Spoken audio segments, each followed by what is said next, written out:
ನಡೆದಂಥ ಕೇಂದ್ರ ಸರ್ಕಾರದ ಸಂಪುಟ ಸಭೆಯಲ್ಲಿ ಮಾನ್ಯ ಪ್ರಧಾನಮಂತ್ರಿಗಳ ನೇತೃತ್ವದಲ್ಲಿ ಬೆಂಗಳೂರಿಗೆ ಮೆಟ್ರೋ ಫೇಸ್ 3 ನಿನ್ನೆ ಅನುಮೋದನೆ ಆಗಿದೆ. ಈ ಮೆಟ್ರೋ ಫೇಸ್ 3 ಪ್ರಾಜೆಕ್ಟು ವಿಶೇಷವಾಗಿ ಬೆಂಗಳೂರು ದಕ್ಷಿಣದ ನಾಗರಿಕರಿಗೆ ಒಂದು ಬಹಳ ದೊಡ್ಡ ವರದಾನವಾಗಲಿದೆ. ಜೆಪಿ ನಗರದ 4ನೇ ಹಂತ ವೇಗಾ ಸಿಟಿಯಿಂದ ಪ್ರಾರಂಭ ಆಗಿ ಕೆಂಪಾಪುರದವರೆಗೆ ಹೋಗುವಂಥ ಈ 44 ಕಿಲೋಮೀಟರ್ ಉದ್ದದ ಮೆಟ್ರೋ ರೈಲು ಸುಮಾರು 15,600 ಕೋಟಿ ರೂಪಾಯಿ ವೆಚ್ಚದಲ್ಲಿ ನಿನ್ನೆ ಅನುಮೋದನೆ ಆಗಿದೆ.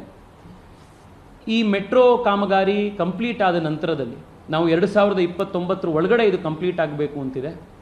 ಇದು ಕಂಪ್ಲೀಟ್ ಆದ ತಕ್ಷಣದಲ್ಲಿ ಬೆಂಗಳೂರಿನ ಟೋಟಲ್ ಮೆಟ್ರೋ ಡಿಸ್ಟೆನ್ಸು ಸುಮಾರು 220 ಕಿಲೋಮೀಟರ್ ಇರುತ್ತೆ.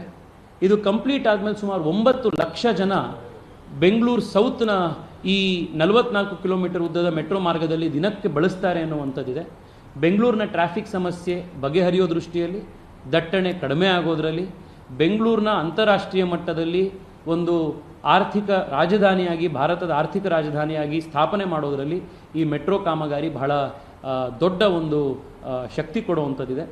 2017ರಲ್ಲಿ ಬೊಮ್ಮಾಯಿಯವರು ಮುಖ್ಯಮಂತ್ರಿಗಳಾಗಿದ್ದಂಥ ಸಂದರ್ಭದಲ್ಲಿ 17-18ರ ಸಂದರ್ಭದಿಂದ ಈ ಮೆಟ್ರೋ ಕಾಮಗಾರಿಗಳ ಬೇರೆ ಬೇರೆ ಪ್ರಕ್ರಿಯೆಗಳು ಎಲ್ಲವೂ ಪ್ರಾರಂಭ ಆಗ್ತಾ ಇತ್ತು.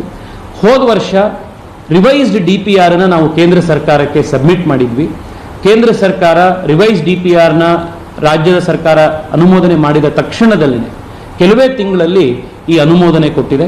ನಾನು ಸ್ವತಃ ರಾಜ್ಯದ ಮುಖ್ಯಮಂತ್ರಿಗಳಾಗಿ ಬೊಮ್ಮಾಯಿಯವರಿದ್ದಾಗ DPRನ ಸಬ್ಮಿಟ್ ಮಾಡುವಂಥ ಸಂದರ್ಭದಲ್ಲಿ ಕೇಂದ್ರ ಸರ್ಕಾರದಲ್ಲಿ ಫೈನಾನ್ಸ್ ಮಿನಿಸ್ಟ್ರಿಯಲ್ಲಿ ನಿರ್ಮಲಾ ಸೀತಾರಾಮನ್ ಅವರ ಹತ್ರ ಪುಷ್ ಮಾಡಿಸಿ, ಎಕನಾಮಿಕ್ ಅಡ್ವೈಸರಿ ಕಮಿಟಿಯಲ್ಲಿದ್ದಂಥ ಅಜಯ್ ಸೇಠ್ ಅವರ ಬಳಿ ಮಾತನಾಡಿ ಅವರ ಹತ್ರ ಪುಷ್ ಮಾಡಿಸಿ, ಮನೋಹರ್ ಖಟ್ಟರ್ ಅವರು ಈಗ ಮತ್ತು ಹಿಂದೆ ಹರ್ದೀಪ್ ಸಿಂಗ್ ಪುರಿ ಅವರನ್ನು ಭೇಟಿ ಮಾಡಿ ಇದು ಆದಷ್ಟು ಬೇಗ ಅಪ್ರೂವಲ್ ಆಗಬೇಕು, ಯಾಕಂದರೆ ಬೆಂಗಳೂರು ದಕ್ಷಿಣದ ಜನಕ್ಕೆ ಇದರಿಂದ ಬಹಳ ದೊಡ್ಡ ಒಂದು ಉಪಯೋಗ ಆಗುತ್ತೆ ಅನ್ನೋ ಉದ್ದೇಶದಿಂದ PIB ಮೀಟಿಂಗ್ನಲ್ಲಿ, ಕ್ಯಾಬಿನೆಟ್ನಲ್ಲಿ ಇದರ ಕ್ಲಿಯರೆನ್ಸ್ ಮಾಡುವಂಥ ಸಾಕಷ್ಟು ಪ್ರಯತ್ನಗಳಾಗಿತ್ತು. ವೈಯಕ್ತಿಕವಾಗಿ ನನಗೆ ಬಹಳ ಸಂತೋಷ ಸಿಕ್ಕಿದೆ. ತುಂಬ ಪ್ರಯತ್ನಪಟ್ಟು ಇದನ್ನು ಪುಷ್ ಮಾಡಿದಂಥ ಬೆಂಗಳೂರಿಗೆ ದೊಡ್ಡ ಒಂದು ಯೋಜನೆ ಇದು ನಮ್ಮ ಎಲ್ಲರ ಸಾಮೂಹಿಕ ಪ್ರಯತ್ನದಿಂದ ಅದು ಕಾರ್ಯಗೊಳ್ಳಲಿದೆ, ಅದು ಅನುಮೋದನೆ ಆಗಿದೆ. 2029ರ ಮುಂಚಿತವಾಗಿ ಮೆಟ್ರೋ ಫೇಸ್ 3 ಕಾಮಗಾರಿಯನ್ನು ಕಂಪ್ಲೀಟ್ ಮಾಡಿ ಬೆಂಗಳೂರು ನಗರದ ಜನಕ್ಕೆ ಇದರ ಉಪಯೋಗವನ್ನು ಮಾಡುವಂಥ ರೀತಿಯಲ್ಲಿ ನಾವೆಲ್ಲ ಪ್ರಯತ್ನ ಮಾಡ್ತೀವಿ. ಈ ಸಂದರ್ಭದಲ್ಲಿ ಬೆಂಗಳೂರಿನ ಜನಕ್ಕೆ ನಾನು ವಿಶೇಷವಾದಂಥ ಅಭಿನಂದನೆಗಳನ್ನು ಕೂಡ ಸಲ್ಲಿಸ್ತಾ ಇದ್ದೀನಿ. ನಮಸ್ಕಾರ.